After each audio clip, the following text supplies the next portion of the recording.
Dan yang lain kita juga ingin menghasilkan lulusan yang nanti akan bergerak di bidang pendidikan atau kita kenal dengan akademisi ya, maupun di riset penelitian. Dan yang tidak kalah pentingnya adalah lulusan kita nanti juga harapannya bisa mandiri, jadi sebagai wirausahawan, dan juga nanti bisa juga berkiprah dalam aktivitas sosial lainnya seperti LSM dan sebagainya. Nah, itu saya kira komitmen program studi aquaculture UGM. Kemudian pada hari ini kita nanti akan mendapatkan ya pengalaman dari lulusan kita. Jadi yang pertama itu adalah dari Mas Naufal Zaki. Beliau ini dulu angkatan 2013 ya. Kemudian sekarang beliau ini memiliki perusahaan. Jadi beliau ini adalah CEO PT Inovasi Mina Tani atau Inomita. Kemudian juga beliau aktif di perusahaan Osrim, dan juga yang terakhir saya dengar beliau juga terlibat dalam Delos Maritime Institute. Jadi cukup banyak pengalaman Mas Naufal Zaki ini. Nanti silahkan bisa berbagi dengan beliau. Kemudian yang kedua, ini kita nanti akan mendapatkan ya pengalaman dari pegawai negeri sipil yang sekarang ini bekerja di lingkungan Kementerian Kelautan Perikanan RI. Beliau adalah Mas Erwin Dwiana. Mas Erwin ini lulusan atau mungkin angkatan 91 ya.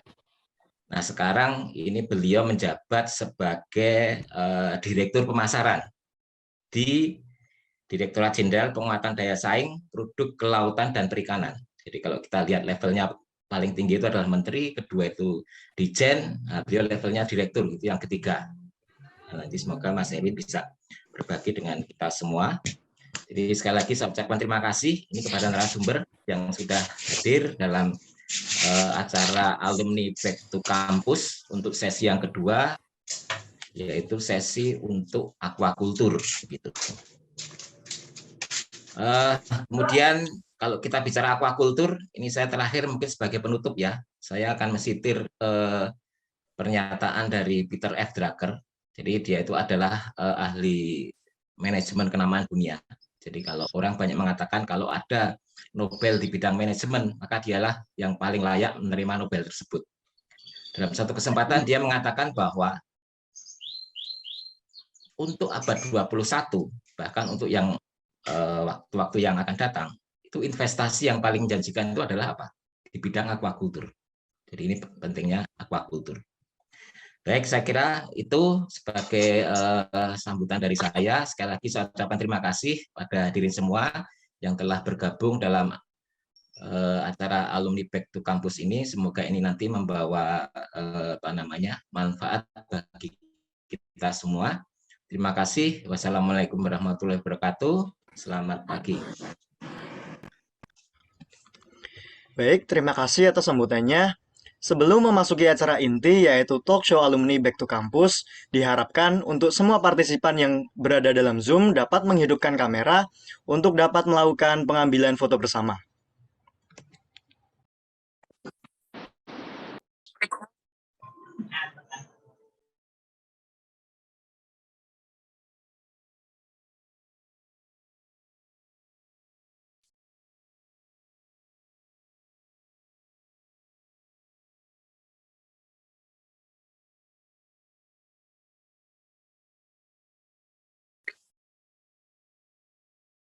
Baik, dirasa cukup. Untuk slide pertama, 1, 2, 3. Slide selanjutnya, 1, 2, 3. Slide ketiga, 1, 2, 3. Slide keempat, 1, 2, 3.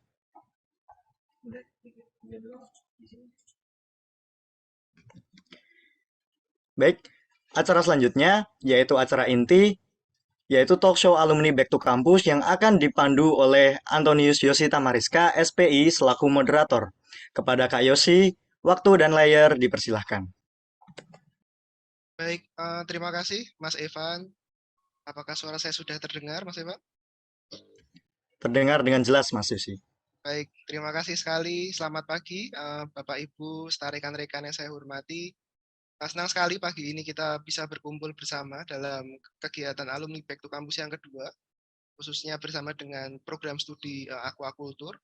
Dan pada kesempatan ini perkenankan saya Yusi yang akan memandu jalannya acara pada pagi hari ini. Pada kesempatan pagi hari ini sangat luar biasa sudah hadir bersama kita dua alumni dari program studi aquaculture. Mungkin sebelumnya saya akan menyapa terlebih dahulu. Yang pertama ada Mas M. Naufal Zaki, SPI. Selamat pagi, Mas Zaki. Ya, selamat pagi, Mas Yosi. Selamat pagi, Mas Zaki. Terima kasih sekali sudah berkenan bergabung dan juga selanjutnya juga telah hadir Bapak Erwin Dwiana, SPI MSC. Selamat pagi, Pak Erwin. Selamat pagi, Mas Yosi dan Bapak Ibu semua dan teman-teman yang hadir. Selamat pagi, Bapak. Terima kasih sekali sudah berkenan hadir dalam kesempatan pagi hari ini. Bapak Ibu sekalian dan rekan-rekan, setelahnya mari kita akan teruskan kepada sesi sharing dari alumni. Mungkin yang pertama akan kita mendengarkan sharing terlebih dahulu dari Mas Zaki. Namun sebelumnya mungkin saya akan membacakan CV beliau.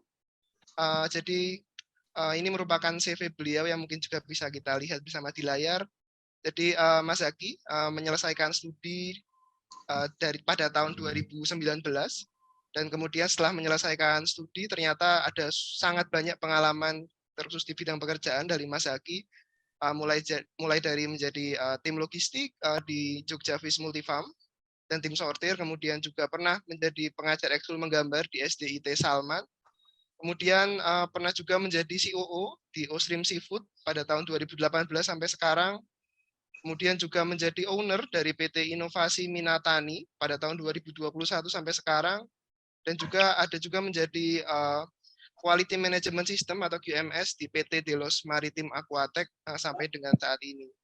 Luar biasa sekali Mas Zaki, dan tentu saja dari pengalaman yang luar biasa ini kita akan mendengar bersama sharing dari Mas Zaki. Oleh sebab itu kepada Mas Zaki kami persilahkan.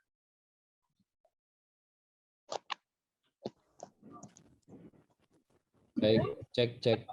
Apakah suara saya terdengar? Terdengar dengan jelas Mas Zaki. Sebentar. Baik.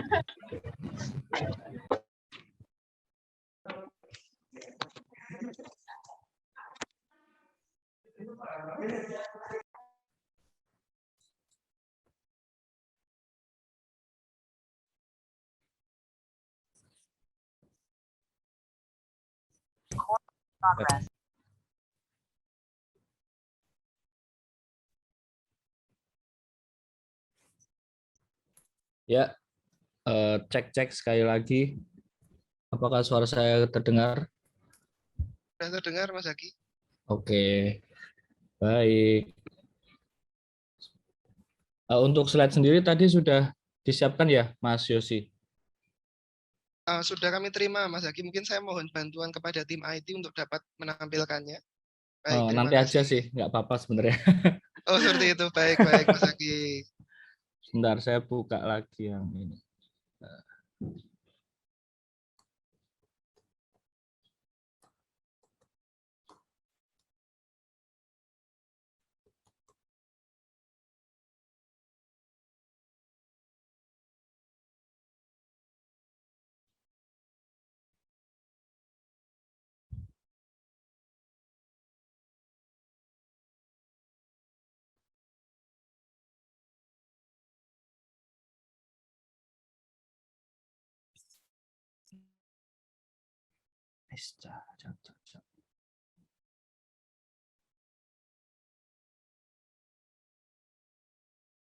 Oke, baik.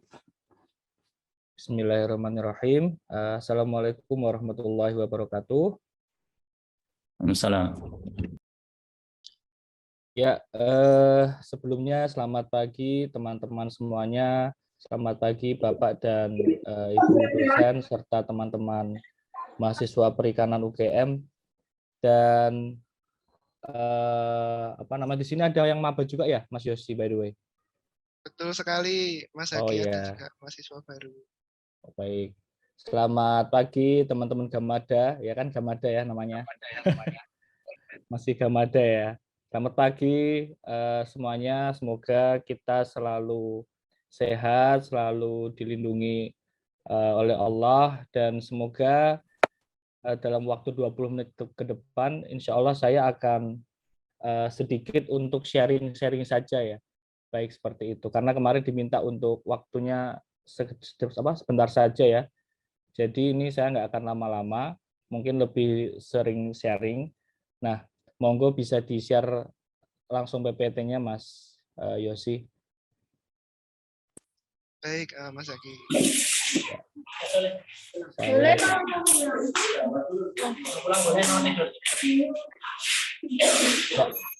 Sebelumnya saya mengucapkan terima kasih ya kepada teman-teman panitia semuanya yang telah meluangkan waktunya juga untuk kok mau ngajak saya lagi gitu masuk ke sini gitu ya.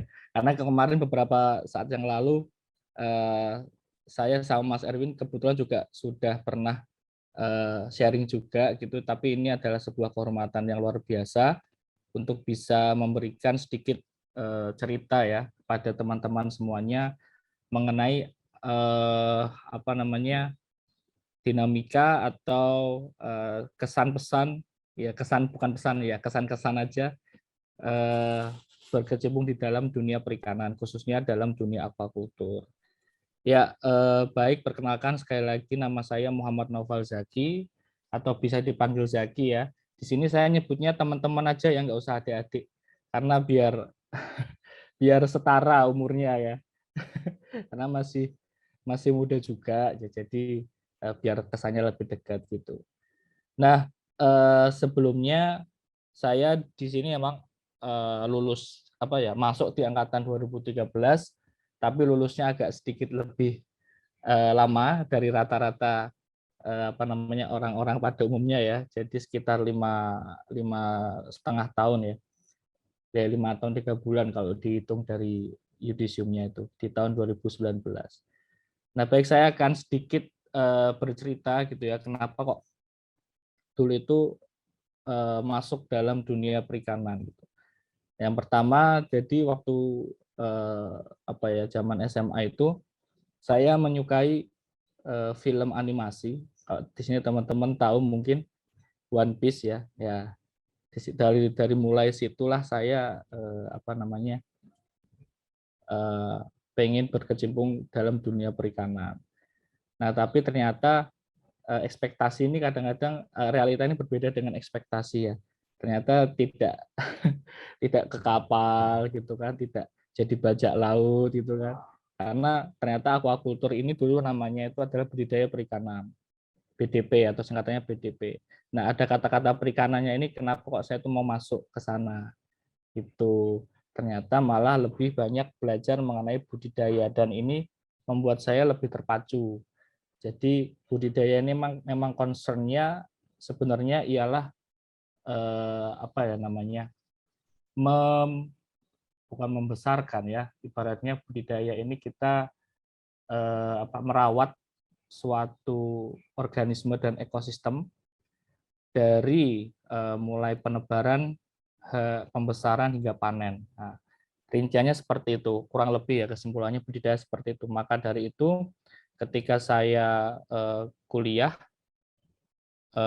banyak beberapa mata kuliah yang itu sangat mendukung dunia pekerjaan saya hingga sekarang gitu, khususnya dalam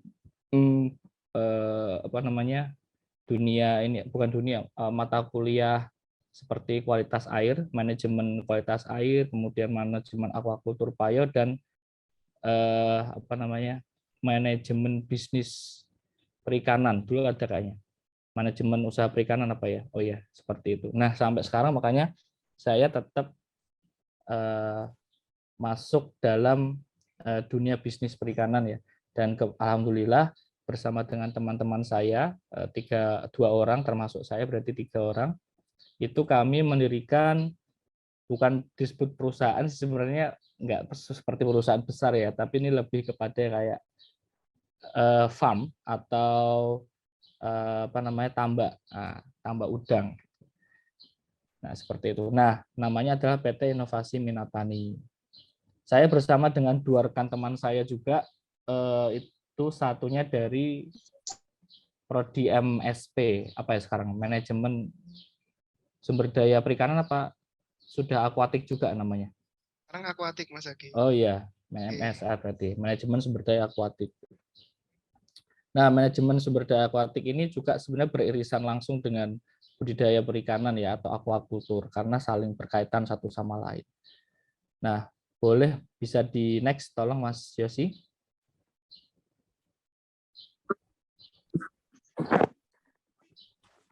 Pada tim IT mungkin bisa dibantu. Mohon maaf, ini yang mengoperasikan tim IT kebetulan Mas Zaki. Oh iya, oke. Ini saya dikasih waktu berapa lama ya?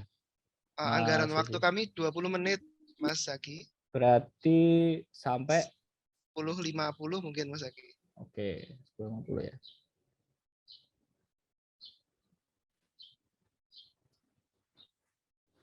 Pada tim IT mungkin bisa dibantu diganti slide-nya.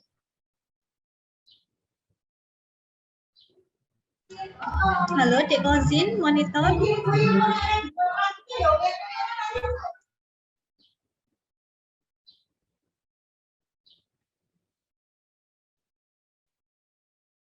Oke, sudah ya. Ya. Jadi gini. Awalnya sebenarnya saya bersama teman-teman saya ini 2 orang membuat usaha itu awalnya bukan Inomita ya, tapi Osrim. Nah, Osrim ini di sini lebih kepada penjualan produk hilir, yaitu udang kemasan dan irisannya ya, seperti dimsum udang, kemudian apa namanya, bandeng, otak-otak bandeng, seperti yang masih ada hubungan dengan dunia tambak. Karena kami juga bekerja sama dengan beberapa petambak lain, dan juga kebetulan ada salah satu kenalan saya di Pati, karena kan saya orang Pati juga, kebetulan dia punya usaha bandeng presto seperti itu. Nanti akan masuk lebih dalam. Next. Nah, di sini kami ada 2 ya, jadi Osrim Seafood dan Osrim Aquaculture. Nah, untuk yang Osrim Seafood sendiri sebenarnya sudah berjalan dari tahun 2018 semenjak saya masih mahasiswa. Dulu tuh beberapa penjualan dibantu sama teman-teman lab ya, teman-teman lab HPI, dan juga dosen-dosen gitu, sama tenaga karyawan di perikanan untuk dipromosikan awalnya. Jadi awalnya saya membuat produk udang beku kemasan, di mana nanti beberapa konsinyasi dengan frozen food dan juga B2B seperti itu. Nah, di sini ada bentuk udangnya ya seperti ini. Ini ada udang sekitar size 30-40 atau sekilo isi 30 hingga 40. Nah, ini produk kami. Kemudian yang kedua ini ada Osrim Aquaculture atau tambak udang. Hanya saja nanti beralih nama menjadi Inovasi Minatani ya. Kurang lebih seperti itu. Nah, next. Nah, ini produk Osrim seperti ini ya. Nah, ini ada udang beku atau headless, frozen shrimp frozen, atau di sini ada 2 varian sebenarnya, tapi saya tampilkan satu, yaitu yang headless atau tanpa kepala. Nah, biasanya orang-orang tuh kalau makan udang kan kepalanya dibuang. Jadi kalau kami menjualnya dalam bentuk udang tanpa kepala.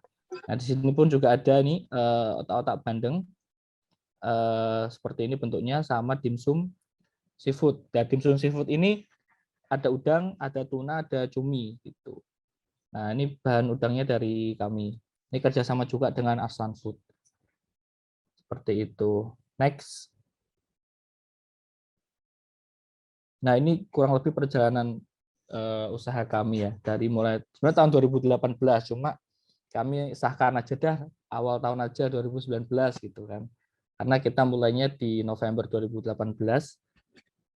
Tapi kita mulai mengoptimalkan media sosial dan apa namanya jejaring kita itu dimulai tahun 2019. Ini bersama dengan Mas Andika, ini MSA 2010 dan Mas Himawan MSA 2010.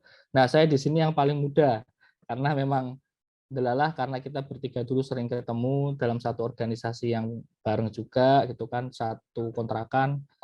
Kita membuat usahanya apa ya, ide bisnis usaha sudah dari lama sebenarnya.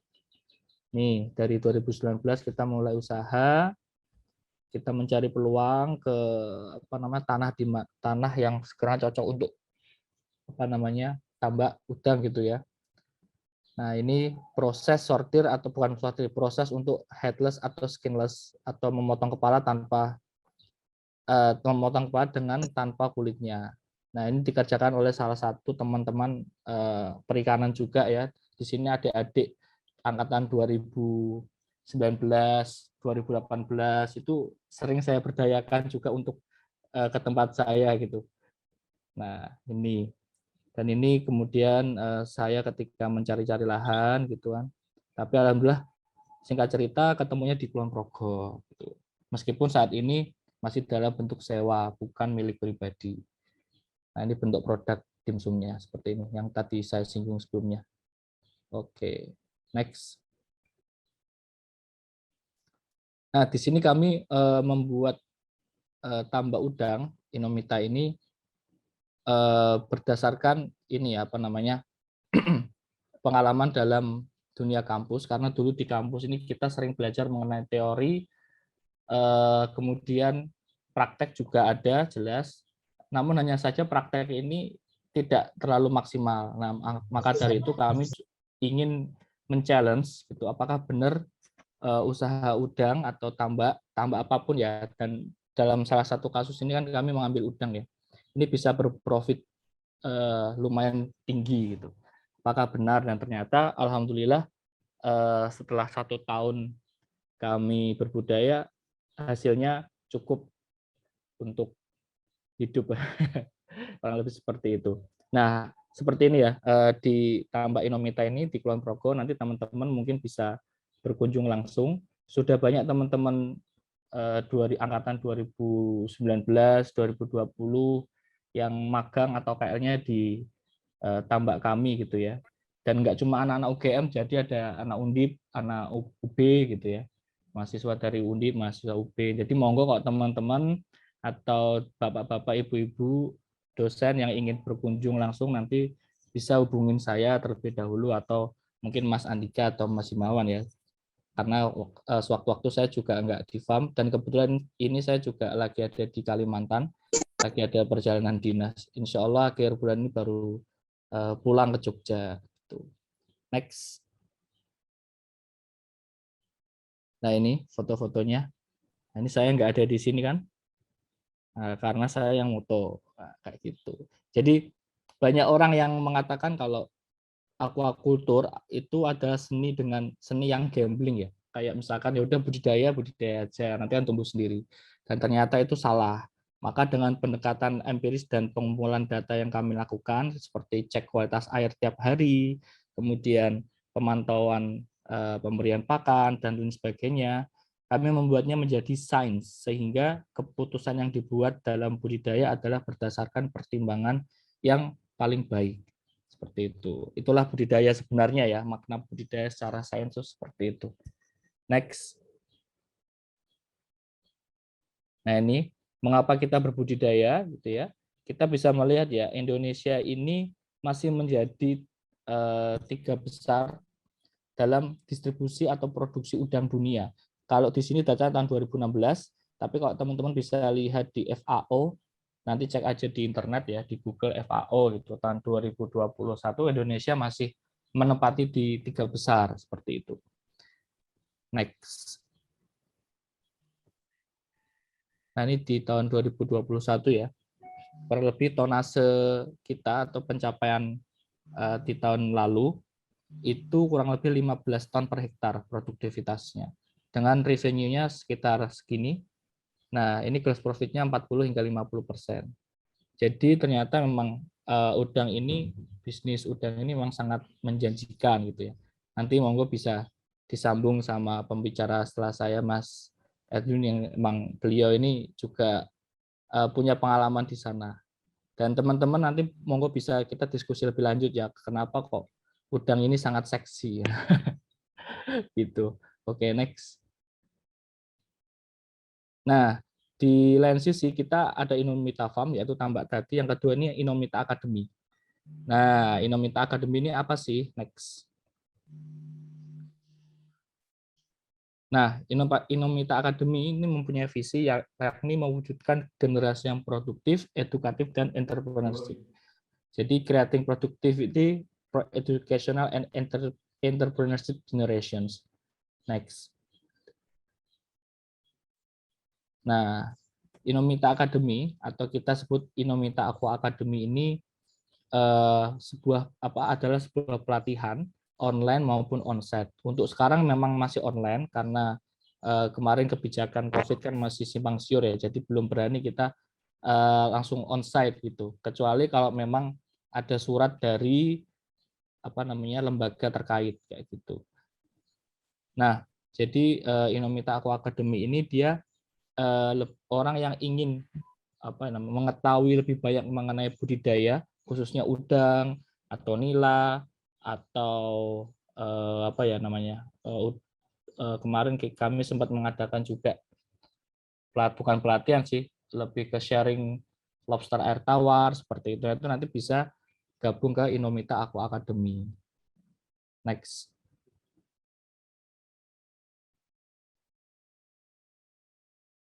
Halo. Next.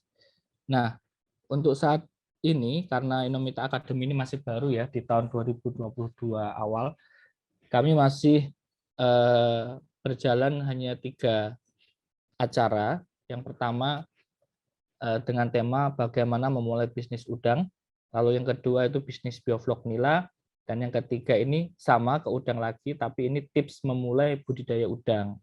Nah, ini kami melaksanakannya via Google Meet, via online dulu karena masih belum bisa ketemu. Jadi nanti monggo teman-teman kalau kita misalkan ada pelatihan lagi atau webinar, nanti bisa ikut atau join seperti itu. Next. Nah, dari 3 kali pertemuan selama berlangsungnya acara webinar Inomita Aqua Academy terdapat banyak kalangan dan berbagai latar belakang dari mulai ASN, penyuluh perikanan, wira swasta hingga mahasiswa.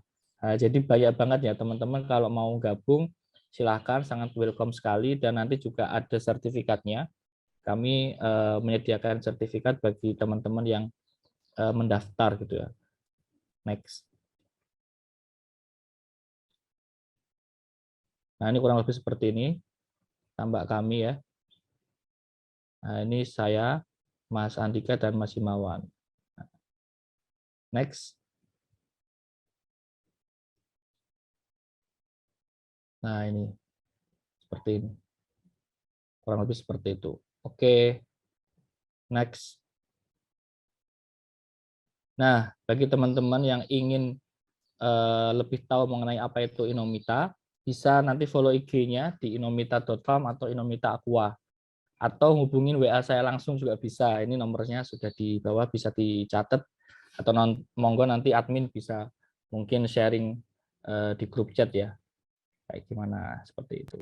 Oke, langsung saja mungkin bisa tonton video ya. Tadi sudah saya kasih ke Mas Hafiz. Nanti tim IT tolong bisa diputar di sini videonya. Oke, monggo.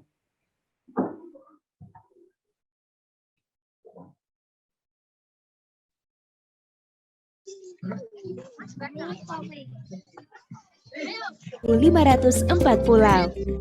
Negara kepulauan dengan 2/3 luas lautan lebih besar daripada daratan, dengan garis pantai sepanjang 95.181 km dan merupakan garis pantai terpanjang kedua di dunia. Kekuatan inilah yang merupakan potensi besar untuk memajukan perekonomian Indonesia. Data Food and Agriculture Organization di 2019, Indonesia pada saat ini menempati peringkat ketiga terbesar dunia dalam produksi perikanan di bawah Cina dan India. Sudah sejak tahun 1980-an, Indonesia menjadi negara pengekspor udang ke beberapa negara di dunia, di antaranya Jepang, Amerika, dan negara lain di Eropa. Indonesia menempati posisi 4 besar sebagai negara eksportir udang, bersama dengan Vietnam, India, Thailand, dan negara lainnya. Berdasarkan data Kementerian Kelautan dan Perikanan tahun 2020, Indonesia mengekspor udang sebanyak 208.000 ton. Inovasi Minatani atau Inomita, satu dari sebagian besar tambak udang yang berada di pesisir selatan Laut Jawa, mengambil potensi laut untuk memenuhi ekspor udang Indonesia. Dengan luas 1 hektar, dapat menghasilkan kurang lebih 10 hingga 20 ton udang segar sekali panennya.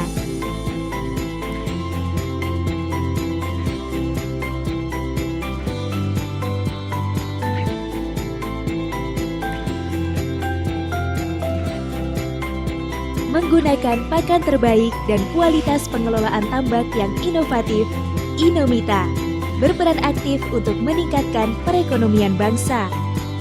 Bersanding dengan komoditas pertanian, mengoptimalkan potensi sumber daya manusia di sekitar tambak, membuka lapangan kerja baru, dan meningkatkan kesejahteraan manusia.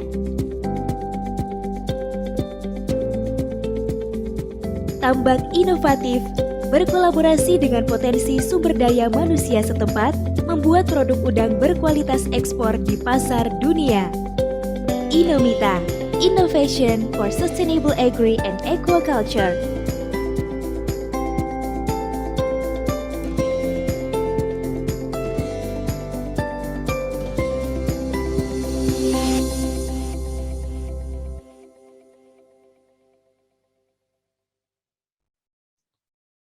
Oke, terima kasih. Tadi Mas Yosi, terima kasih tim IT juga ya, sudah menyetelkan video tadi. Nah, itu kurang lebih seperti itu ya, bentuk tambaknya kami di Kulon Progo, Inomita. Nanti monggo sekali lagi teman-teman yang ingin berkunjung atau ingin tahu lebih lanjut, itu bisa follow IG-nya kami atau kontak saya pribadi, monggo gitu. Baik, karena ini sudah 17, mau 17.50 ya, Mas Yosi ya. Pas Betul, kan? Mas Aki. Saya Pas sekali. cukupkan. Saya cukupkan sekian. Nanti monggo kita diskusi langsung aja. Atau ingin tanya-tanya, monggo tuh sharing-sharing aja. Oke, terima kasih. Terima kasih sekali Mas Aki untuk sharing yang sangat menarik. Dan juga teman-teman mungkin saya sampaikan sedikit ini. Kebetulan pada waktu saya semester akhir dulu saya juga pernah berkunjung ke tempat Mas Zaki. Pada waktu itu kebetulan di Jalan Kaliurang, Mas Zaki. Ya. Dan saya juga sempat mencoba dari produk Osrim yang Mas Zaki produksi dan sangat luar biasa. Dan lebih dari itu juga sharing-sharing dari Mas Zaki ini sangat menarik. Jadi saya mengundang kepada Bapak Ibu dan rekan-rekan untuk mengajukan pertanyaan di kolom chat untuk nanti bisa kita diskusikan bersama setelah sesi sharing dari Bapak Erwin, seperti itu rekan-rekan. Baik, terima kasih sekali lagi Mas Zaki, dan kita akan melanjutkan untuk mendengarkan sharing yang tidak kalah luar biasa dari Bapak Erwin Dwiana. Namun mungkin sebelum itu saya mohon izin untuk membacakan CV beliau. Mungkin saya mohon bantuan kepada tim IT, dapat membantu saya untuk share screen CV dari beliau. Oke, mungkin bisa dibantu share screen ulang, sepertinya sound-nya tadi masuk. Oke, mungkin sambil saya bacakan di sini. Jadi selanjutnya kita akan mendengarkan sharing dari Bapak Erwin Dwiana. Beliau menamatkan studi S1 di budidaya perairan, Fakultas jurusan Perikanan, Fakultas Pertanian UGM Yogyakarta.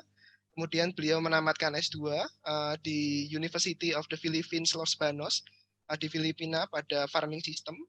Dan juga beliau memiliki berbagai pengalaman karir yang sangat luar biasa, dimulai pada tahun 98 sampai 2004, yaitu menjadi peneliti pada Balai Pengkajian Teknologi Pertanian Ungaran, Jawa Tengah, Badan Litbang Pertanian Kementerian Pertanian. Kemudian sampai dengan pada tahun 2016 hingga 2017, beliau menjadi Kepala Subdirektorat Promosi dan Kerjasama Luar Negeri, dan kemudian melanjutkan sebagai Kepala Subdirektorat Promosi hingga tahun 2020, dan melanjutkan sebagai analis pasar hasil perikanan ahli madya, koordinator promosi sampai pada tahun 2022, dan saat ini beliau menjadi direktur pemasaran di KKP. Tentu ini merupakan pengalaman yang sangat luar biasa dan kami juga tidak sabar mendengarkan sharing dari Bapak. Oleh sebab itu kepada Bapak Erwin Dwiana kami persilahkan. Baik, terima kasih Mas Yosi. Assalamualaikum warahmatullahi wabarakatuh. Waalaikumsalam. Selamat pagi, salam sejahtera bagi kita semua. Yang saya hormati tentunya saya perlu menyapa dulu guru-guru saya, jadi para profesor. Jadi yang pertama tentunya Ketua Departemen Perikanan, Prof. Alim, dan juga Sekretaris Bu Sita, dan tentunya Kepala Program Studi ya, Pak Susilo, Prof. Susilo. Mohon maaf kalau salah nih jabatannya karena mungkin baru ya. Kemudian juga beberapa kaprodi ataupun program studi yang hadir pada kesempatan ini, dan tentunya para profesor senior. Tadi saya lihat juga ada Prof. Rustadi, ada Prof. Bambang Triatmo, beliau pembimbing akademis saya pada saat kuliah. Kemudian juga ada Prof. Sukardi, Prof. Gandung, kemudian juga mungkin beberapa yang belum terbaca nih di sini. Yang jelasnya ada Prof. Eko juga, teman seperjuangan, dan tentunya teman-teman para mahasiswa lama dan baru ya, Gamada, kalau tidak salah tadi sebutnya Gamada. Jadi kalau saya membaca tornya, memang di situ ada cita-cita di poin terakhir tuh, di latar belakang sudah disebutkan Fakultas Perikanan UGM. Jadi kelihatannya Mas Mas Hafiz sudah menulis cita-cita di tornya. Jadi mudah-mudahan bisa terlaksana dan terwujud setelah 59 mungkin ke 59 ulang tahun ini ya. Itu yang pertama. Kemudian yang kedua tentunya pada kesempatan ini saya juga mengucapkan terima kasih sudah mengundang saya bisa ketemu, dan tentunya ini merupakan kebahagiaan saya karena memang tadinya saya berharap bisa ketemu secara luring ya, jadi di kampus, tapi ternyata secara daring, tapi tidak masalah, mungkin kita bisa berbagi nanti di sini. Bapak, Ibu, dan tentunya teman-teman mahasiswa yang saya hormati, pada kesempatan ini mungkin saya tidak banyak men-share ataupun mungkin menyampaikan paparannya, karena hari Minggu ini kalau dikasih paparan terlalu berat. Jadi lebih baik mungkin saya lebih ke sharing saja.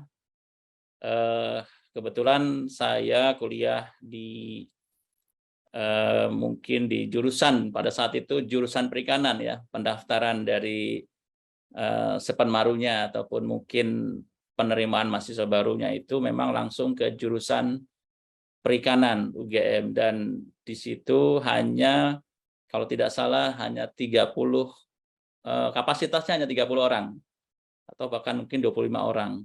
Jadi memang sangat langka. Dan kenapa saya masuk perikanan? Saya lebih pada karena memang saya dan orang tua saya memang hobinya mancing, itu yang pertama mungkin. Yang kedua, saya melihat di dalam pendaftaran itu kenapa perikanan itu hanya terbatas, hanya sekitar 25 sampai 30 orang untuk kapasitasnya, dan itu pun masuk ke dalam langsung ke jurusan. Nah, ini yang membuat saya penasaran juga untuk masuk ke perikanan. Dan mungkin sama nih dengan Mas Naufal ini. Jadi saya masuk 91, keluar juga 6 tahun ini, Mas Naufal. Tapi jangan dicontoh ini ya, 6 tahunnya ini, tapi lebih pada bagaimana semangat kita untuk apa namanya, pertama memulai pilihan kita untuk masuk ke perikanan yang kita yakini sampai sekarang pun masih masuk dunia basah. Jadi dimanapun itu pasti basah perikanan, karena pasti ada airnya gitu ya. Walaupun tadi juga ada cuannya menurut Mas Naufal, itu betul. Jadi sampai sekarang pun perikanan ini memang masih mencetak apa namanya, ekspor untuk di pertanian juga masih tinggi. Bapak Ibu yang hormati, jadi pada kesempatan ini mungkin yang tentunya saya tidak banyak ya. Jadi memang ketika masuk saya kuliah dan seperti biasa, seperti mahasiswa biasa, tetapi mungkin saya punya apa namanya, pandangan bahwa selain kuliah saya perlu mendapatkan sesuatu yang lebih dari apa yang saya peroleh dari ilmu ataupun pendidikan. Dan satu hal yang mungkin yang saya juga peroleh itu adalah dari kegiatan-kegiatan ekstrakurikuler, kurikuler di dalam kampus. Jadi aktif di kegiatan mahasiswa, aktif di kegiatan di luar kampus ya, atau di dalam dan di luar kampus. Dan tentunya ini tidak mungkin tidak dapat ya. Jadi kalau di dalam apa namanya, pembelajaran mungkin kita jarang berbicara atau jarang berdiskusi mungkin ya. Jadi lebih banyak textbook ya, artinya mungkin banyak membaca, kemudian menulis dan sebagainya. Tetapi ketika di luar kampus kita mau tidak mau harus akan berdiskusi banyak dengan apa, teman-teman, baik itu di dalam ataupun di luar kampus, mungkin bahkan juga dengan masyarakat dan sebagainya. Ini yang mungkin sebabnya saya lulusnya agak lama juga nih kayaknya. Jadi seperti itu. Tetapi ini sangat menarik kalau misalnya bisa kita jalani bersamaan ya, artinya aktif di dalam pembelajaran sebagai mahasiswa, tetapi juga aktif di dalam kegiatan kemahasiswaan. Dan ini akan kita rasakan, akan kita apa namanya, apa istilahnya, apa yang kita peroleh itu, apa yang kita dapatkan itu kita panen pada saat kerja. Jadi ini yang tentunya juga sangat baik untuk teman-teman yang mungkin saat ini sedang menjalani kuliah maupun yang saat ini masuk di dalam kuliah ya di perikanan dan khususnya di budidaya perikanan. Karena memang di dalam organisasi di pemerintahan pasti akan selalu kita berkomunikasi, berkoordinasi, kemudian menyampaikan pendapat dan juga menyampaikan saran atau apapun itu, baik kepada lingkungan di horizontal ataupun bahkan kepada vertikal ataupun mungkin ke bawah. Nah, ini yang kaitan dengan pengalaman mungkin. Dan setelah lulus pun saya tidak menyangka bisa menjadi pegawai negeri ini yang memang sebenarnya nggak ada cita-cita jadi pegawai negeri, tapi saya mungkin berterima kasih pada Prof. Rustadi yang hadir sini. Prof, saya ingat betul apa yang disampaikan beliau. Assalamualaikum, alhamdulillah sehat. Bisa hadir. Matur nuwun, Pak. Jadi saya ingat betul bahwa saya ingat betul Prof. Rustadi menyampaikan Mas Erwin ada lowongan di BPTP Ungaran. Tapi ini pegawai negeri. gajinya kecil. Betul. Mau tidak? Saya spontan jawab, mau. Saya siap. Nah, itulah awal mula saya masuk ke pegawai negeri. Jadi memang gajinya kecil, Pak, betul. Iya. Tapi wawasannya jadi lebih luas, Pak. Karena memang ketika kerja, mau tidak mau kita akan menguasai seluruh wilayah kerja kita di Provinsi Jawa Tengah. Jadi pada saat itu saya masuk di kementerian ataupun Departemen Pertanian. Dan kemudian saat itu pula tidak selang saya mencari peluang untuk sekolah. Dan disekolahkannya pun tidak sesuai dengan pilihan saya. Pilihan saya karena bidang saya penyakit, waktu itu budidayanya spesialisnya di penyakit, dulu bimbingan Pak Prof. Murwantoko. Saya ingin sekolah ke Jepang, tapi karena disekolahkan oleh Kementerian Pertanian atau Departemen Pertanian, saya sekolahnya di UP Los Baños yang bidangnya pertanian. Jadi saya masuk ke Fakultas Agronomi. Tetapi ya karena itu disekolahkan, ya saya harus siap. Dan saya belajar mulai dari botani sampai ilmu fisiologi tanaman sampai level 2 saya jalani. Jadi itu pengalaman saya, dan riset pun saya tidak meninggalkan budidaya perikanan, dan saya mengambil riset itu minapadi. Jadi ada kaitannya dengan budidaya perikanan. Dan saya laksanakan pun di Magelang, tidak jauh-jauh. Jadi itu sama itu topik penelitiannya dengan saya, dan mungkin CRK ya, itu sama. Ya. Betul ya. Satu Filipina sama itu. Saya juga di Los Baños, bukan Los Bañosnya, tapi CRK ya. Ya, CRK di CLSU ya. Ya, betul.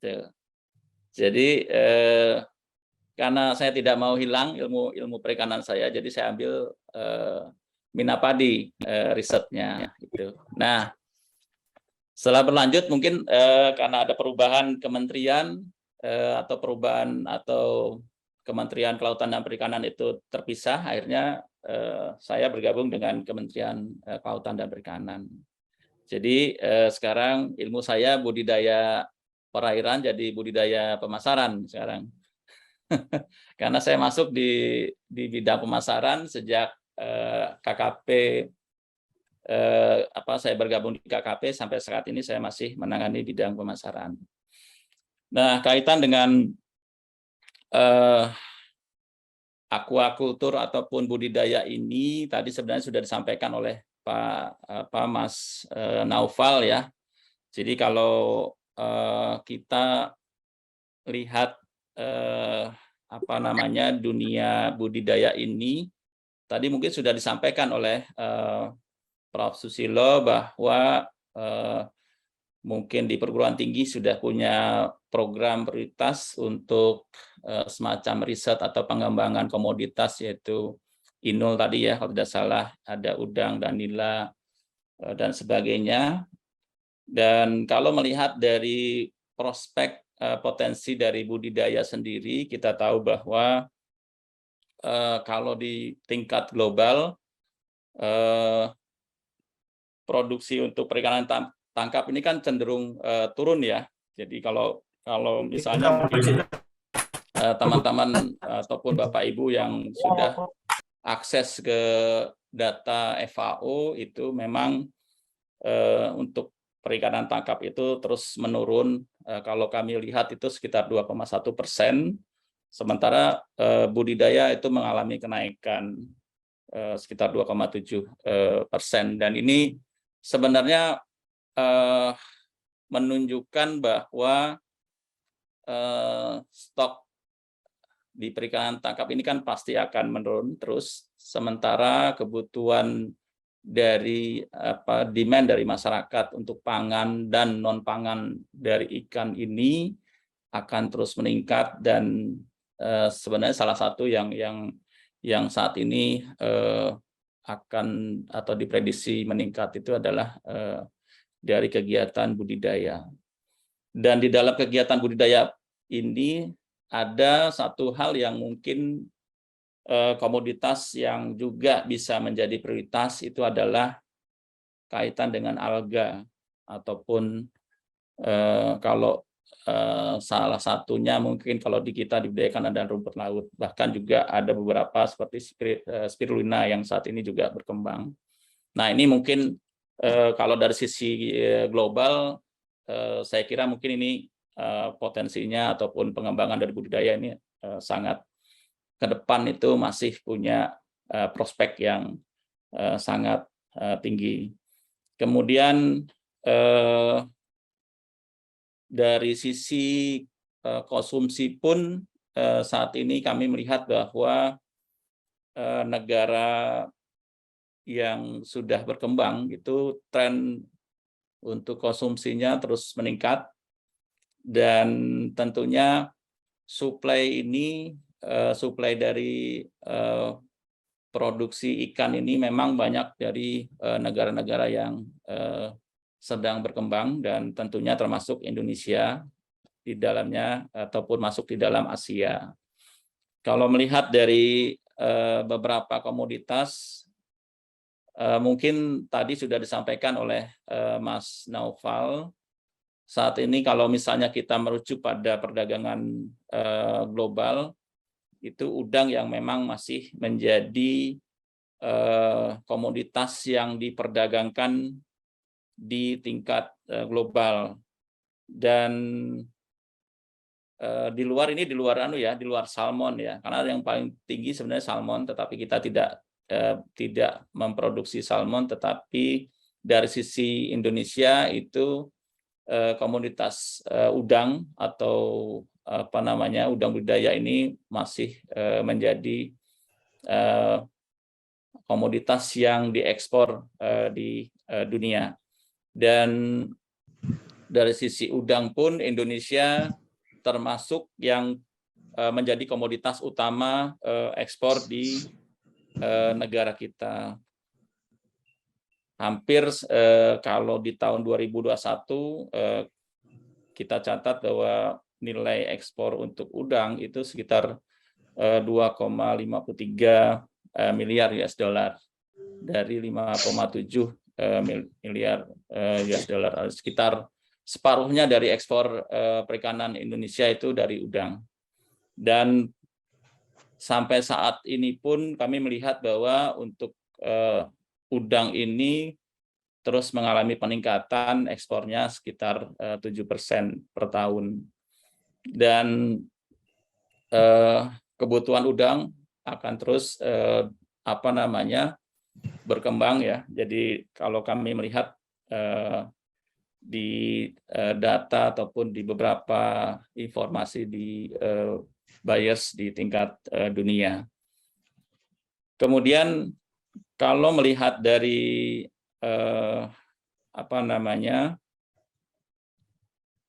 potensi pasar dalam negeri, kami lihat bahwa memang pasar yang paling besar sebenarnya untuk produk perikanan itu ada di dalam negeri.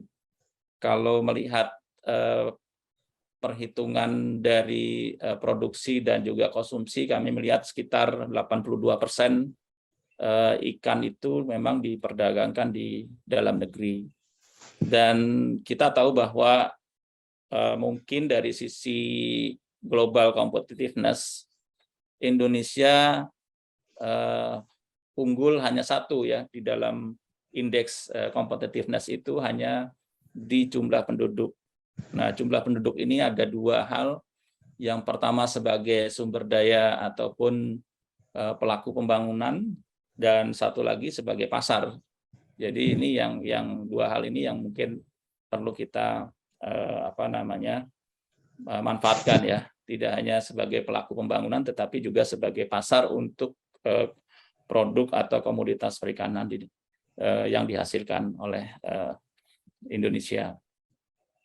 Kemudian kalau melihat dari preferensi konsumen, itu sampai saat ini pun masih didominasi memang ikan-ikan budidaya, antara lain mas, nila, kemudian bandeng, lele, mujair, dan sebagainya.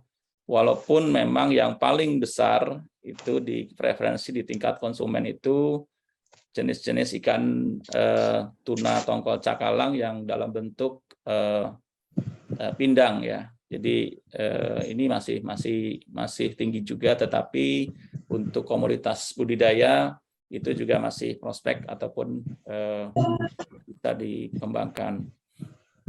Kemudian tentunya beberapa hal kaitan dengan potensi dari budidaya ini sejauh ini dari Kementerian Kelautan dan Perikanan masih memprioritaskan untuk bisa mendorong perikanan budidaya. Jadi kalau mungkin teman-teman ataupun Bapak Ibu sudah membaca program prioritas, jadi selain perikanan tangkap terukur, di situ ada 2 program prioritas yang kaitannya dengan perikanan budidaya. Yang pertama adalah bagaimana mengembangkan produksi komoditas perikanan budidaya. Ada 4, yaitu udang, kemudian lobster, kepiting yang tentunya dibudidayakan, dan juga rumput laut. Yang ini adalah merupakan potensi ataupun produk atau komoditas yang didorong untuk meningkatkan atau peningkatan ekspornya. Kemudian yang ketiga adalah bagaimana mengembangkan klaster-klaster atau kampung-kampung budidaya yang berbasis pada ikan-ikan lokal. Jadi ikan-ikan lokal ini ada 2 hal. Pertama, satu adalah bagaimana meningkatkan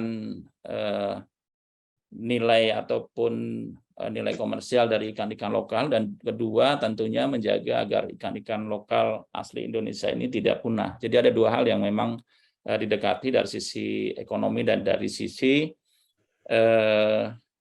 kelestariannya. Kemudian Pak Erwin, ya. Saya mohon maaf mengingatkan untuk habis ya. Waktu sharing 2 menit lagi ya Bapak. Oke, Terima kasih sebelumnya. Ya. Nah, sebagai penutup ataupun mungkin catatan ya. Jadi mungkin tadi juga menggarisbawahi apa yang Mas Naufal sampaikan, bahwa budidaya ini tidak hanya kita membudidayakan mungkin sekemauan kita, tetapi budidaya ini juga harus melihat apa yang dibutuhkan oleh pasar, apa yang disukai oleh pasar, dan itu yang memang harus kita lakukan. Jadi apa yang kita kerjakan di budidaya itu adalah berbasis pada pasar. Jadi ini yang mungkin perlu kita sama-sama perkuat. Jadi keberlanjutan dari dari sisi usaha itu juga diikuti nanti dengan keberlanjutan ekosistem. Jadi sebenarnya keberlanjutan usaha ini kan kaitan dengan pasar, tetapi agar keberlanjutan pasar juga terjamin, juga ada keberlanjutan untuk bisa menjaga ekosistem dan juga sumber daya ikan. Ini mungkin sebagai penutup, dan mudah-mudahan nanti diskusi lebih bisa lebih mendalam lagi. Terima kasih. Untuk bahan nanti saya akan share secara khusus ya, yang saya sampaikan tadi. Terima kasih. Baik, terima kasih sekali Pak Erwin. Apa yang Bapak sampaikan menurut saya sangat menarik, dan juga mungkin secara tidak langsung menggambarkan pengalaman Bapak yang sudah cukup panjang berkarir seperti itu, Pak. Terima kasih banyak untuk pengalaman yang dibagikan dan insight-insight yang menarik. Dan Pak Erwin dan Mas Zaki, kebetulan juga di kolom komentar ini ternyata sudah cukup ramai, ada beberapa pertanyaan. Mungkin saya bacakan 2 pertanyaan terlebih dahulu untuk Mas Zaki dan juga Pak Erwin. Kebetulan pertama ada pertanyaan dari Ibu Desi kepada Mas. 8:30. Baik, mungkin saya lanjutkan. Ada pertanyaan dari Ibu Desi kepada Mas Zaki. Apakah ada kiat-kiat untuk memulai usaha dan bagaimana menghadapi kegagalan pada saat menjadi entrepreneur? Kemudian juga ditujukan kepada Mas Zaki, dari Mas Yafi ini kebetulan ingin bertanya seberapa besar impact yang didapatkan dari perkuliahan Mas Zaki terhadap usaha dan karir yang Mas Zaki jalani sekarang. Dan juga ada pertanyaan bagi Bapak Erwin, dari Ibu Desi kembali, bagaimana cara mengupgrade diri sehingga menjadi individu yang berkualitas. Dan terakhir mungkin kepada Pak Erwin dari Mas Yafi, apakah ada kejadian atau pengalaman yang berkesan sewaktu Bapak kuliah yang mungkin menjadi motivasi Bapak untuk berkarir di KKP? Mungkin demikian pertanyaan yang sangat luar biasa, Mas Naufal dan Pak Zaki. Mungkin bisa dijawab terlebih dahulu dari Mas Zaki, kami persilahkan. Oke, baik. Terima kasih atas waktunya, Mas Yosi. Baik, dari mulai yang pertama dulu kali ya, untuk Mbak Desi ya, mengenai pertanyaan bagaimana kiat-kiat usaha dan menghadapi kegagalan ini gimana sih gitu. Ini pertanyaan yang sebenarnya cukup terkesan saya, karena emang usaha itu sama dengan kegagalan. pasti itu ada yang namanya kegagalan, itu pasti, itu nggak mungkin enggak gitu. Ya. Kalau dari pengalaman saya yang sangat muda ya, sangat baru sekali, karena mulai dari tahun 2019, 20, 21, 22 ya, sekitar hampir 4 tahunan. Memang kalau untuk kiat itu hanya diganti huruf depannya saja. Kiat untuk memulai usaha itu ya kayaknya diganti N, ya niat. Jadi kalau kita nggak berniat, ya kita tidak ada kemauan, ya kita nggak bisa gerak gitu. Karena emang niat yang kuat tuh pasti muaranya tuh ke gerak ya. Jadi entah terserah geraknya apapun itu, yang jelas mau mencari link dulu, atau ikut seminar dulu, atau ikut kelas dulu, atau mengajak teman yang satu frekuensi, atau kita individualis nih, kita ingin berbisnis sendiri, kita punya modal, mau investasi dan lain sebagainya, itu monggo. Yang penting adalah niatnya dulu, bagaimana cara kita menyalurkan niat kita dengan baik seperti itu. Lalu yang kedua, karena ini singkat ya, nanti bisa DM saya saja karena ini lebih sharing-sharing ya. Untuk kegagalan sendiri gini, dulu saya cerita saja sedikit. Dulu saya pernah waktu awal banget usaha Osrim, meskipun Osrim saat ini ya teman-teman masih hiatus karena saya lagi dinas di luar pulau hampir 8 bulan, jadi saya hiatuskan dulu. Tapi insya Allah kalau pulang nanti saya aktifkan. Nah, dulu Osrim ini usaha udang pok itu pernah kami membeli ke petani gitu kan, itu 100 kilo. Jadi dipanenkan waktu itu parsial ada 100 kilo atau 1 kuintal gitu ya. Nah, karena sudah ada buyer yang ingin membeli kita. Nah, tapi waktu itu kan kami belum tahu nih SOP pembelian itu gimana, SOP menghadapi buyer itu gimana, customer gimana gitu kan. Akhirnya ada salah satu buyer yang ingin membeli karena sudah pesan dari 1 minggu yang lalu gitu kan, itu sebanyak 100 kilo. Waktu itu kami cuma punya kulkas kecil gitu, jadi benar-benar diempat-empatke 100 kilo udang itu ya, karena di headlessin jadi sekitar bersihnya dapat berat netonya 70 kilo, 65 sampai 70 kilo. Karena rendemennya udang sendiri kan dia tuh 35 sampai 40% ya. Kalau yang badannya tok gitu, tanpa kepala. Nah, waktu itu mintanya tuh skinless, habis kulit. Itu kan membutuhkan waktu yang sangat lama ya. Mas Yosi mungkin tahu ya, karena membeteti udang atau skinless udang ini sangat membutuhkan waktu. Waktu itu kami memperkerjakan teman-teman adik-adik perikanan gitu, saya ajak ke tempat produksi karena waktu itu masih ini ya adik-adik perikanan kan masih sering ke tempat saya, masih sering main, jadi lebih enak. Nah, waktu itu pernah sehari sebelumnya konfirmasi dan oke. Besoknya ketika kami mau kirimkan, H-2 jam itu bayarnya tiba-tiba cancel dan dihubungin nggak bisa. Terus pokoknya anilah kayak penipuan gitu loh, tapi dia tuh nggak mau tanggung jawab seperti itu.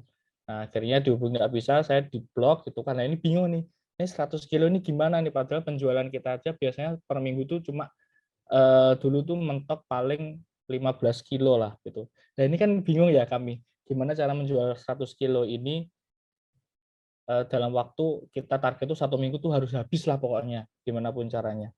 Terus kita mikir seharian 1 malam nggak tidur, itu kita bertiga, saya Mas Iman, Mas Andika, ya udah kita bikin bukan tweet sih, bikin posting di Instagram dengan narasi yang membangun ya tanda kutip ya, narasi tentang petani, narasi tentang udang kayak gitu-gitu kan. Tapi kita tidak memperlihatkan seolah-olah kita ini ditipu. Jadi ya udah gitulah. Akhirnya dalam waktu kurang lebih 2 hari itu udang kami alhamdulillah habis. Nah, karena memanfaatkan media sosial sebagai senjata kita ya, kayak gitu. Dan alhamdulillah waktu itu followers langsung naik 200 kali lipat, 200 followers baru. Esoknya dapat 3 kali lipat lebih dari engagement, jadi lebih banyak followers gitu ya. Langsung dari followersnya tuh kami dulu awal 200-an jadi 1000-an gitu, gara-gara itu. Jadi ada hikmah, jadi setiap kerugian itu pasti ada hikmah, itu pasti itu. Ya jadi nikmati aja prosesnya, saya cuma bisa bilang itu, asalkan jangan sampai kita itu mundur alon-alon gitu, yang penting ya sudah hajar aja gitu, pasti ada jalan, itu ada solusi, itu pasti, asalkan dipikirkan dengan tenang ya Mbak Desi. Lalu yang kedua dari Mas siapa tadi, Yafi ya, Mas Yosi, pertanyaannya apa tadi, bisa diulangi lagi? Dari Mas Yafi, ini pertanyaan dari Mas Yafi adalah seberapa besar impact yang didapatkan dari perkuliahan Mas Haki terhadap usaha dan karir yang Mas jalani saat ini? Oh iya, ini oke. Kalau impact sendiri sebenarnya sangat besar ya, tapi kalau saya boleh jujur nih, bapak-bapak, ibu-ibu, dan teman-teman semuanya, kalau kita hanya mengandalkan ilmu dari perikanan, maksudnya teori ya, itu ketika saya berkecimpung di dunia perikanan secara luas, di masyarakat itu hanya kepake sekitar 20-30%. Nah, sisanya didapat dari mana? Didapat dari, benar kata Pak Erwin tadi, yaitu berjejaring melalui aktivitas di luar itu, organisasi. Ya, misalkan ada HMJ atau BSI, Himpunan Mahasiswa Jurusan atau BSI itu, Badan Semi Independen. Kalau di perikanan ada KMIP, kalau di fakultas ada DEMA, ya kan? Ada apa? Misalkan saya dulu ikutnya jurnalistik, saya dulu ikut BPPM Primordia. Nah, dari situlah dapat banyak link ya, dapat banyak jaringan, itu malah yang membantu kita. Bahkan nanti nyambung, mungkin ada pertanyaan mengenai modal dan lain sebagainya, ya saya dapat modalnya itu dari jejaring. Karena kalau mengandalkan modal sendiri nggak bisa. karena udang ini kan juga cost produksinya luar biasa tinggi ya. Nah, itu saya dapatkan itu malah modalnya dari jejaring kayak gitu. Aktif berorganisasi itu kuncinya kalau kita kuliah itu. Kalau kita hanya diam di tempat, hanya ikut kuliah biasa saja gitu ya, meskipun sudah dapat praktikum, itu tetap masih kurang, karena ketika di lapangan itu dinamikanya lebih banyak. Terus soalnya lebih kompleks. Nah, maka dari itu siapkan dari sekarang bagi teman-teman yang Gamada ya, selamat kepada Gamada Perikanan gitu. Itu tetap push soft skill kita, push hard skills kita itu ya di tadi itu. Selain kuliah ya kita harus belajar di luar kayak gitu. Baik, itu mungkin yang bisa saya sampaikan, Mas Yafi dan Mas Yosi. Baik, terima kasih Mas Haki untuk jawaban yang sangat menarik. Mungkin kepada Bapak Erwin, kami persilahkan untuk menyampaikan jawaban ada pertanyaan dari Mbak Desi tadi dan juga dari silakan Pak Erwin. Baik, terima kasih dari Mbak Desi ya, kalau tidak salah ya. Oke, betul. Baik, Mbak Desi, terima kasih. Bagaimana cara mengupgrade diri sehingga menjadi individu yang berkualitas? Ini di luar ini ya, karena mungkin masing-masing kalau di agama masing-masing kan sudah ada ya mekanisme upgrade ya. Jadi ada doa dan sebagainya. Nah, untuk kaitan untuk mengupgrade ini, yang pertama tentunya terus mencari informasi baru. Jadi itu yang pertama. Bisa melalui akses dari buku. Kalau buku sekarang sepertinya mungkin jarang dibaca buku ya. Lebih banyak kita akses di Mbah Google lah, mungkin paling banyak itu. Sekarang sudah banyak artikel, jurnal dan sebagainya itu banyak. Kemudian juga market research juga banyak. Jadi bisa diakses. Itu yang mungkin menjadi awal bagaimana kita bisa mengasah ya, jadi mengupgrade itu, mengasah kita dari sisi pengetahuan dan sebagainya. Kemudian juga kedua, banyak berdiskusi dengan seluruh level, karena dengan berdiskusi ini itu kan pasti akan menimbulkan rasa ingin tahuan dan juga terus penasaran apa yang disampaikan orang lain untuk kita bisa mencari tahu. Ini juga bagian dari upgrade kita. Kemudian tentunya selalu bekerja sama. Jadi sekarang ini kan eranya kolaborasi ya. Jadi mau tidak mau kita tidak bisa kerja sendiri. Jadi apapun yang sekarang kita lakukan itu ada baiknya kita bekerja sama.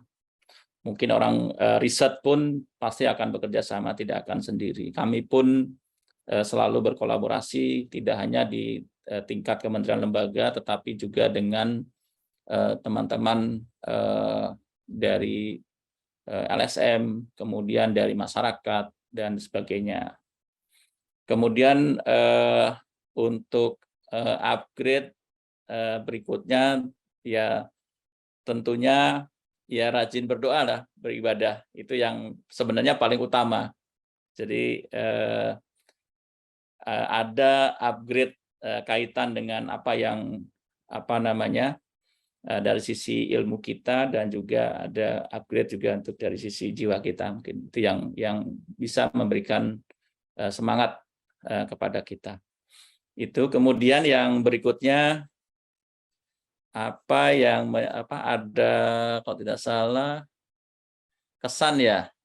Kejadian yang berkesan waktu kuliah menjadi motivasi Bapak untuk berkarir di KKP, Pak. Sebenarnya banyak sih. Pertama, saya 6 tahun itu pernah minder juga saya. Saya lama juga ya, 6 tahun. Yang teman-teman ada yang 4 tahun, ada yang 5 tahun. Tapi saya 6 tahun ini. Gimana ini? Ya sempat minder juga. Memang ada beberapa hal yang menjadi banyak kesan sih ya.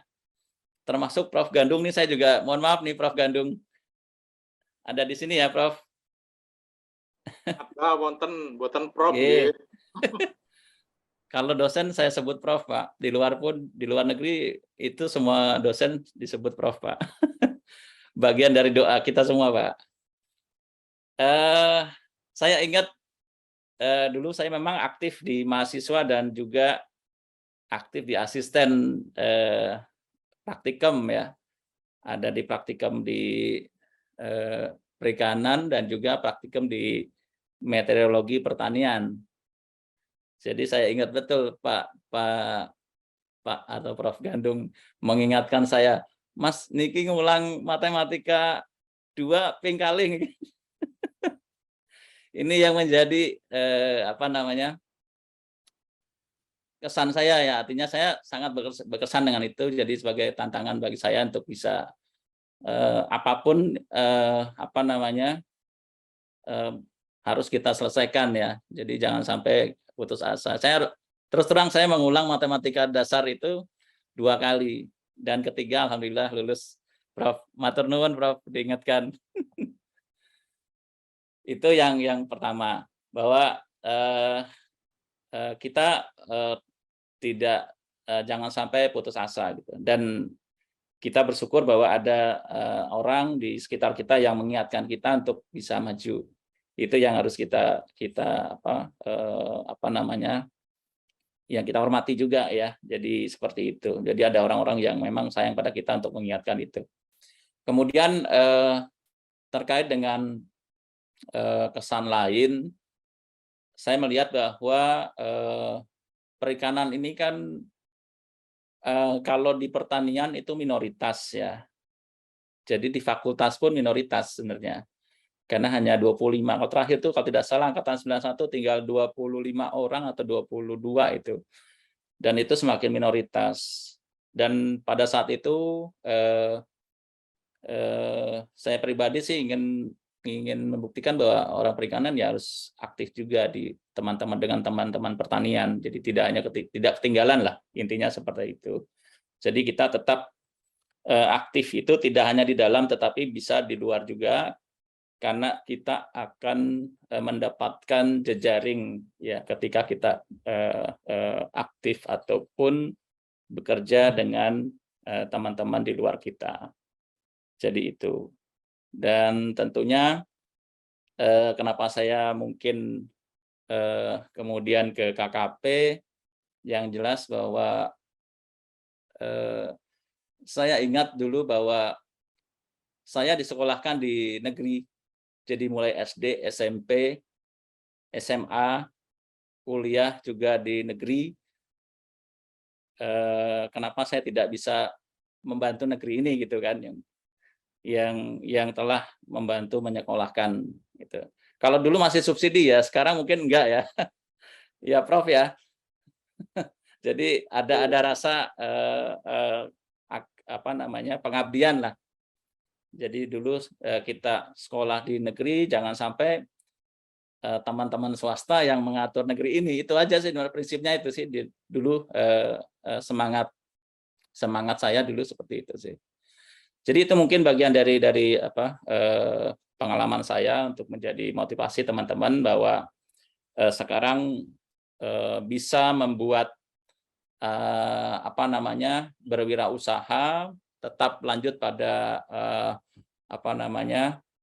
kegiatannya atau kemampuannya atau keahliannya, tetapi juga jangan lupa bahwa kita juga harus masuk ke bidang kepemerintahan, juga harus jangan ditinggalkan gitu sih mungkin. Karena siapa lagi yang akan merubah negara ini kalau bukan dari teman-teman yang kuliah di negeri gitu. Baik, terima kasih mungkin itu. Terima kasih Pak Erwin untuk jawabannya sangat luar biasa. Dan mungkin ini ada jawaban dari Mas Yafi, Pak Erwin. Kalau perikanan alhamdulillah sekarang sudah menjadi mayoritas di fakultas Pak.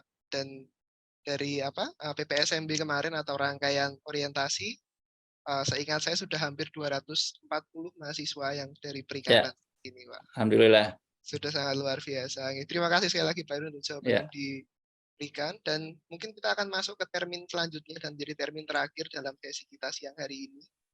Ini ada pertanyaan yang ditujukan kepada Pak Erwin dan Mas Zaki dari Mas Akbar, dan tampaknya Mas Akbar juga hadir. Oleh sebab itu mungkin saya mengundang Mas Akbar mungkin untuk dapat menyampaikan secara langsung pertanyaannya kepada Bapak Erwin dan Mas Zaki. Apakah Mas Akbar masih hadir?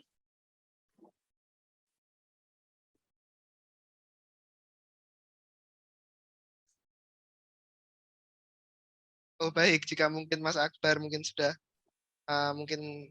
tidak mendengar mungkin yang yang saya sampaikan, mungkin saya izin bacakan nggih Bapak dan Mas. Jadi pertanyaan dari Mas Akbar adalah, kebetulan Mas Akbar dari program studi aquaculture juga, dan bertanya bagaimana pendapat Anda bahwa di luaran sana tidak sedikit orang yang menganggap Fakultas Pertanian atau Perikanan dipandang sebagai jurusan yang sebelah mata, dan bagaimana cara menanggapi stigma itu semua. Terima kasih. Dan juga mungkin sebelum berlanjut ke jawaban, saya juga izin menambahkan ada pertanyaan dari Ibu Seni. Kalau kali ini ditujukan kepada Mas Zaki, bagaimana bisa dijelaskan mungkin pengalaman Mas Zaki dalam menghimpun modal usaha seperti itu. Dan juga ada pertanyaan dari Ibu Nur kepada Pak Erwin, apakah ada program dari kementerian yang bisa kami manfaatkan sebagai alumni perikanan. Mungkin demikian pertanyaannya. Kepada Mas Zaki mungkin bisa terlebih dahulu menyampaikan. mohon maaf dari Bapak Nur, saya mohon maaf Bapak atau Ibu Nur kepada Bapak Erwin tadi. Mungkin kepada Mas Zaki bisa dijawab terlebih dahulu, kami persilahkan Mas Zaki. Oke, baik, terima kasih Mas Yosi. Tadi ya untuk pertanyaan dari Mas Akbar ya. Oke.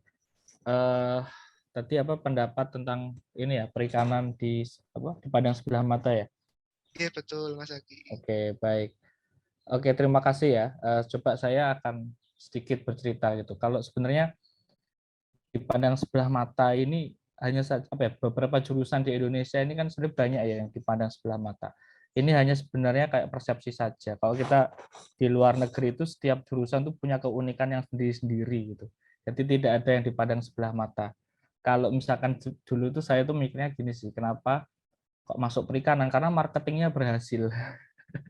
Marketingnya berhasil ini ya karena tadi ya dari segi budaya ada anime atau animasi tadi yang saya sempat tease di awal, One Piece.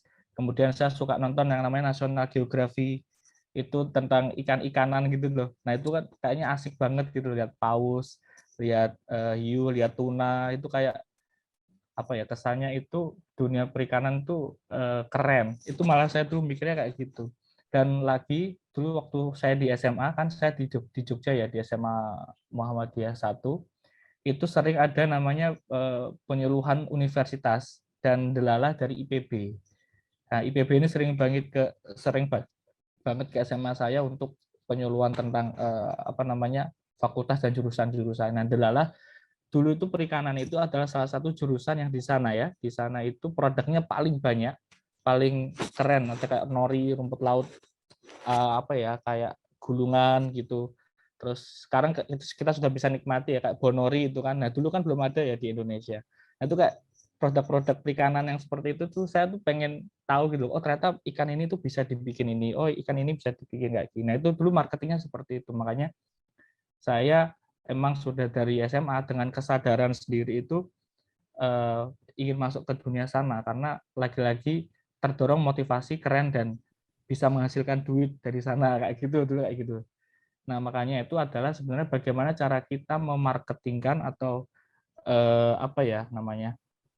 kalau mau menggait banyaknya orang dan tidak dipandang sebelah mata tuh ya tipsnya ya saya hanya bisa ngasih marketingnya kita saja, bagaimana cara kita membuat seolah-olah memang perikanan ini nih menjanjikan, dan padahal aslinya pun tuh bukan menjanjikan sebenarnya, tapi sangat-sangat menjanjikan.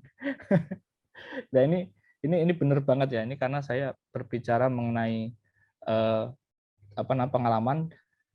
Contoh misal kecil aja kayak ini, petambak di Indonesia ya kan, petambak owner itu yang punya tambak udang atau tambak bandeng atau tambak apa itu malah bukan dari orang perikanan, tapi dari mana?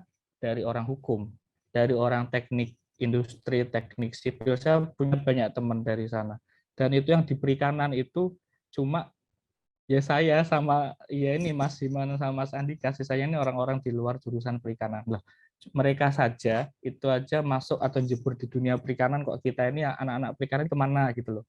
Nah itu kan jadi tanda tanya besar sampai sekarang. Nanti monggo bisa dijawab sama Bapak dan Ibu sekaligus teman-teman. Tapi ini memang ironisnya seperti itu. Dan startup perikanan sekarang ini kan besar-besar ya, seperti Eviseri, kemudian Jala, ya kan, yang habis dapat pendanaan ratusan sampai triliunan kan, bahkan startup perikanan itu karena apa? Itu menjanjikan, dan owner-ownernya itu bukan dari mahasiswa perikanan. Nah ini lagi-lagi ini ironi lagi. Nah jadi sebenarnya adalah mungkin nanti ya kalau saya bisa ngasih saran, di perikanan nanti ada yang namanya mata kuliah bukan kewirausahaan ya, tapi lebih ke pengenalan atau bonding konsep manajemen sistem gitu, manajemen sistem entah usaha, entah manajemen sistem apapun itulah, yang jelas masih berhubungan dengan perikanan tapi dikuatkan dari manajemen sistemnya. Kalau dulu Kapital Selekta mungkin. Nah, Kapital Selekta ini kan sebenarnya bagus banget. Ini saya dulu ambil kuliah Kapital Selekta ya. Itu dulu kan mata kuliah pilihan.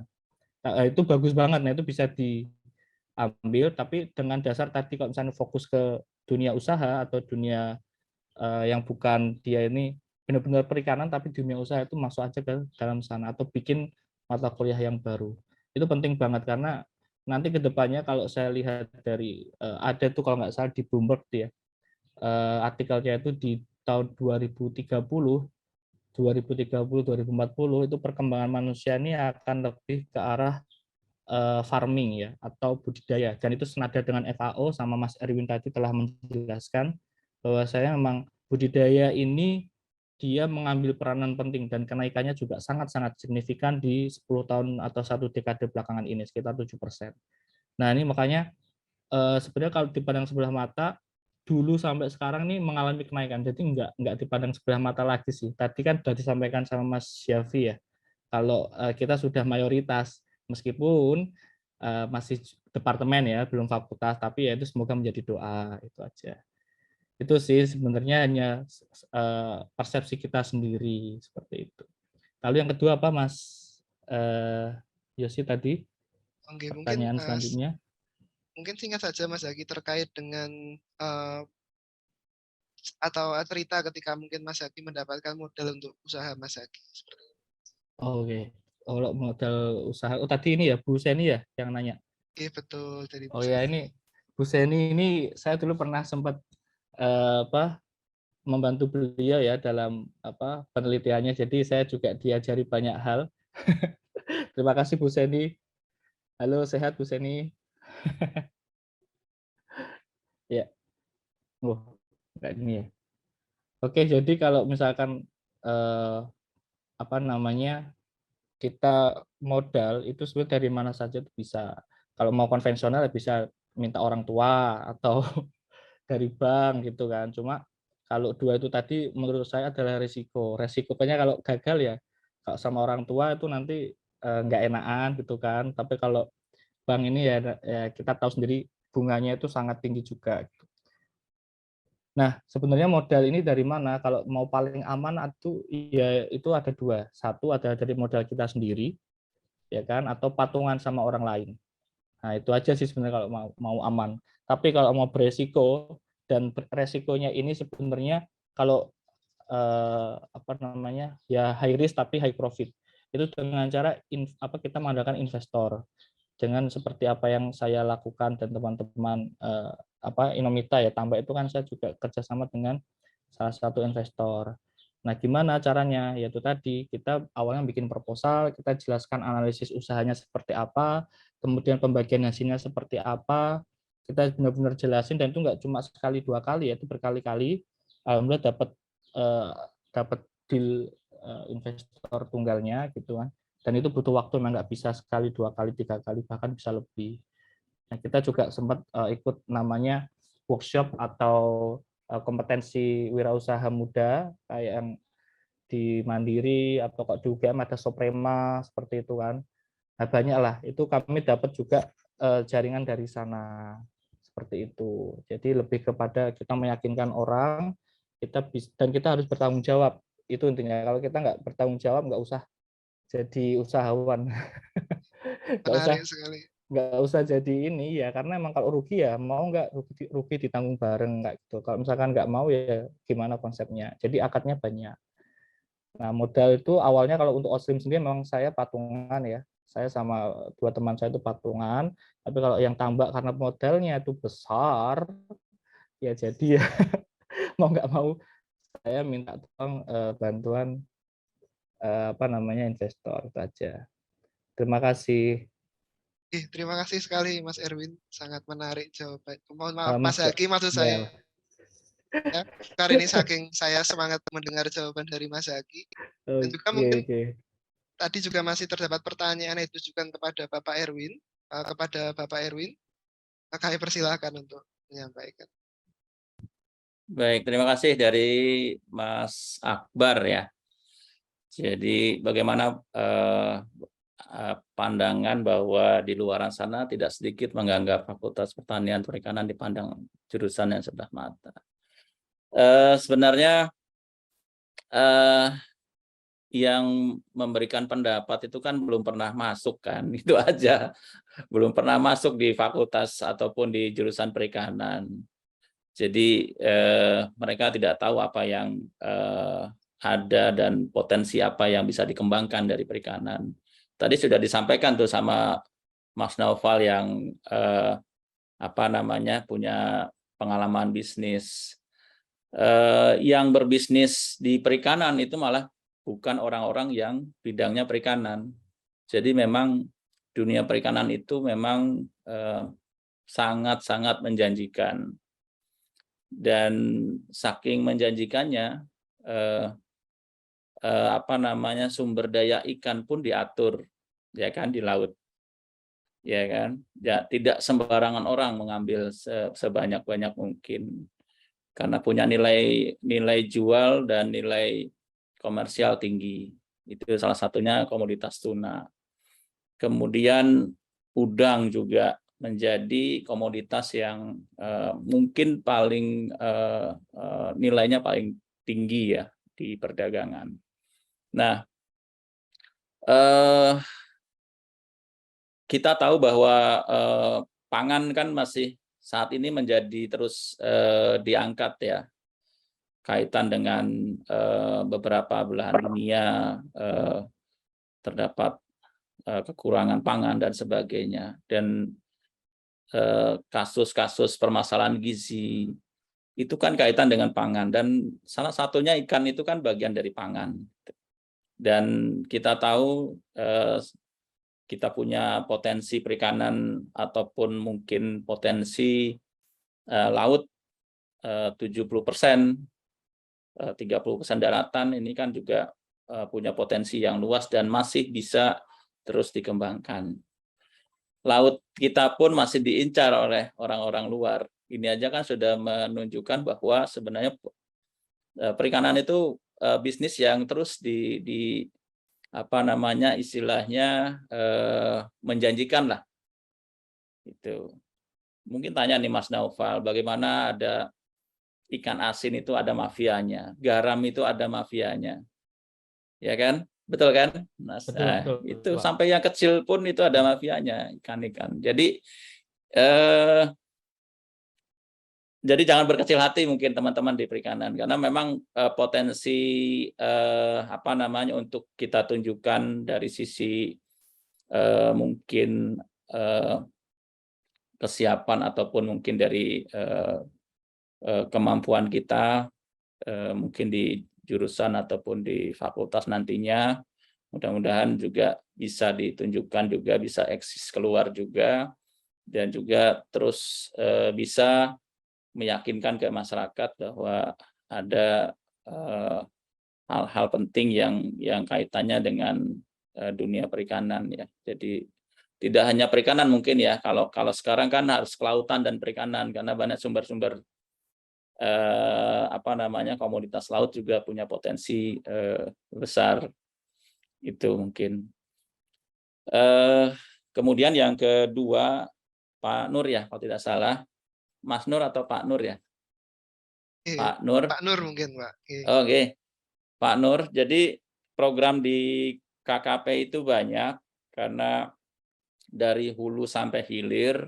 Di hulu ada perikanan tangkap, di situ juga banyak program-program kaitan dengan pemberdayaan atau penguatan nelayan, pelabuhan, dan sebagainya. Kemudian di hulu juga ada budidaya, yang besok mungkin nanti dengan Mas Rofik ya, yang juga akan bicara. Di situ juga banyak program-program yang bisa mungkin bisa diambil manfaatnya oleh teman-teman alumni yang mungkin bergerak di bidang usaha atau di bidang pendidikan, termasuk juga mungkin kaitan dengan masyarakat dan sebagainya, karena di budidaya menjadi prioritas. Selain perikanan tangkap, di situ tadi dikembangkan kampung-kampung budidaya, kemudian juga penguatan akses permodalan juga dibuka oleh KKP melalui BLU KKP yang ada. Kemudian juga program-program lainnya untuk pembinaan pembudidaya juga banyak. Jadi mungkin nanti bisa juga diakses. Kemudian di hilir di tempat kami yang nangani pengolahan dan pemasaran itu juga bisa diakses ya. Jadi intinya bahwa banyak program-program yang sebenarnya sudah dibuka ya di apa bisa diakses programnya, mungkin bisa dicek di website ataupun beberapa program yang sudah disampaikan oleh Bapak Menteri selama beliau mungkin menyampaikan apa namanya kebijakan-kebijakan yang sudah disampaikan. Dan khusus untuk kami sendiri yang menangani pemasaran, kebetulan kami mempunyai program menangani Bangga Buatan Indonesia. Jadi kebetulan kami yang menangani, di situ ada kegiatan kami yang kami angkat tagar Pasar Laut Indonesia yang membantu meningkatkan kapasitas dan juga pembinaan kepada UMKM pengolahan, termasuk fasilitasi untuk pemasaran dan promosinya. Jadi kalau tidak salah Osrim juga pernah kita ini juga kalau nggak salah produknya ya. Ya. Mudah-mudahan nanti bisa juga silakan akan bergabung juga sampaikan nanti misalnya kalau misalnya saat ini teman-teman ada yang usaha di bidang pengolahan produk perikanan mungkin ingin ikut ataupun meningkatkan kapasitasnya dari sisi manajemen ataupun pengolahannya, nanti silakan saja diakses ke kami. Kemudian juga kami juga punya program benderanya Gerakan Memasyarakatkan Makan Ikan, itu juga ada di Direktorat Pemasaran di Ditjen Penguatan Daya Saing. Itu juga bisa diakses juga. Dan sebenarnya mungkin yang utama kaitan dengan apa namanya eksistensi jurusan ataupun fakultas ya perikanan, insya Allah mungkin sebagai saran saja selalu nanti apa namanya jejaring dengan KKP juga bisa terus ditingkatkan nih, karena sebenarnya kami pun punya jejaring grup Kagama di KKP. Jadi lintas fakultas itu kami sudah ada grupnya di WA Group. Kemudian di lintas perikanan sendiri ada grup sendiri. Jadi mungkin ini bisa digunakan oleh